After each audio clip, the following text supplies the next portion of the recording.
They said these stories were fake until they happened to me 3 real horror stories so scary, you'll be afraid to sleep tonight. Story 1, The Ghostly Hitchhiker of Route 66. My name is Alex. I've been a long-haul trucker for 12 years now, and there's one night I still wish I could forget. I was driving through a deserted stretch of Route 66 past Amboy. No towns, no lights, no cars, just asphalt and silence. I hadn't seen another soul in almost an hour. Then something in the distance caught my headlights. A girl, standing alone on the shoulder. She wore a tattered white dress. Her skin was pale, almost glowing. She didn't wave, just stood there with her thumb out. I shouldn't have stopped, but I did. Need a lift? I asked. She nodded and climbed in. No words, no smile. The smell hit me first. Not perfume, rain. She smelled like wet asphalt and thunderclouds. I broke the silence. Where you headed? She turned her head slowly, eyes fixed forward, then whispered back to where it happened. The cabin turned freezing, frost on the glass, my breath visible. I reached for the heat, but it was already maxed out. She didn't sob, just stared into the dark as tears streamed down her face. My gut twisted. I looked away for a second, then looked back. The seat was empty, no door opening, no sound. She had vanished, but she had been there. The seat was damp. Wet footprints led from the door to where she'd been sitting. Suddenly, the radio crackled into static, then a whisper. She died right there. 1973. Struck by a truck. Trying to get home, I slammed the brakes, pulled over, heart pounding. I checked the truck, empty.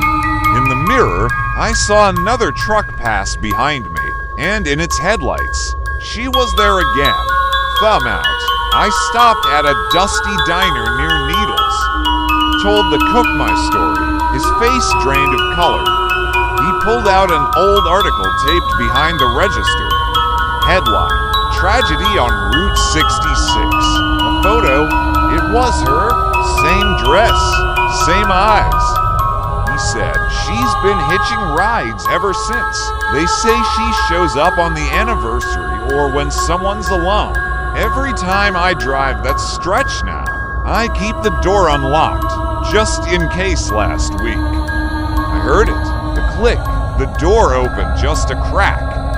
No one was there, but the seat was wet, so if you're ever driving down Route 66 at night and see a girl in a white dress, don't stop. And whatever you do, don't look in your back seat. Subscribe, because next time, she might ride with you. Story to Paranormal Activity at the Abandoned Schoolhouse. If you're seeing this, I don't know if I'm still out there. My name's Jason. I was last seen near Old Hollow Elementary. I know, stupid idea going in. Everyone warned me not to. But I had to find out if the rumors were real. And if I disappear, maybe this video can explain why. Also, before this goes any further, please hit the like button and subscribe, because this might be the last thing I ever record. Old Hollow Elementary was shut down back in 1998 after a mysterious fire broke out in classroom 3B. It wasn't just any fire, it killed 6 children and their teacher, Miss Clara Wells. No one ever figured out what caused it. And what's worse, the building was never demolished. It's still standing, right at the edge of the woods. Locals say you can still hear the children laughing, and no one, not even vandals, dares to move the desks inside. I pushed the front doors open. They creaked like they hadn't moved in years. The air hit me like a wall, damp, moldy. And underneath it all, a faint scent of burnt wood. I took a step forward, and then clear as day I heard it. Laughter, children's laughter. echoing from deep inside the halls. But I was completely alone. At least, I thought I was. Every classroom looked untouched, like it was frozen in the exact moment they evacuated. Rotting textbooks were still stacked on desks. A lunchbox sat open on one of the tables. One of the boards still had math homework scribbled in fading chalk. But it was the chalkboard in room 3B that stopped me cold. Scrawled in shaky, childlike handwriting, "Don't wake Miss Wells." That's when I heard the knocking. 3 slow, deliberate knocks. Coming from room 3B. I should have left right then and there. But something, curiosity, fear, I don't know, it pulled me forward. I stepped into room 3B. The temperature dropped instantly. I could see my breath. My flashlight flickered like it didn't want to be there. Then a single piece of chalk rolled off the board, and across the far wall, in large, childlike writing, "We never left. That wasn't there before." Out of nowhere, a dusty old projector in the back of the room powered on by itself. It cast a flickering black and white film on the chalkboard, a classroom scene. The children in the film were sitting silently, but their eyes weren't looking at the camera, they were looking directly at me. I turned toward the classroom window, and there it was. A tall, thin shadow, standing just outside, motionless. Then slowly it lifted one hand and started tapping the glass. Tap, tap, tap. My instinct screamed at me to run. I bolted down the hallway, flashlight jerking in my hand. I tried every doorway entrance, side exits, even windows, all locked. Then I heard her. Soft sing-song a voice behind me, a woman's voice. Ring around the rosy pocket full of posies, my flashlight sputtered and died. The hallway went pitch black, the singing got closer and closer. And in that complete darkness I saw them. Eyes.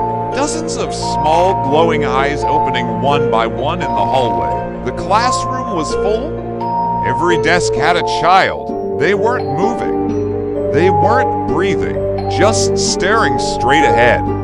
And behind them, Miss Wells, standing tall, smiling. Her eyes were burned out. I backed away, camera shaking, and that's when I felt the breath right on my neck. And a whisper, "You shouldn't have come here, Jason." They knew my name. The camera fell from my hand. The screen glitched, and the last thing it captured was me being surrounded. Dozens of hands reaching toward me, pulling me back into room 3B. If you're watching this, then they didn't let me go. Don't make the same mistake I did.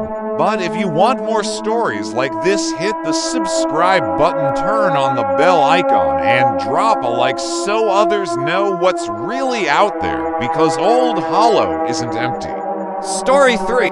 Someone living in my attic. There's someone living in my attic, and I never knew my name is Eric. I live alone in a small house just outside Portland. I always liked the quiet, no roommates, no family visits. Just me and the creaking wood of my old home. It started 3 weeks ago. I was in bed, half asleep, when I heard footsteps above me.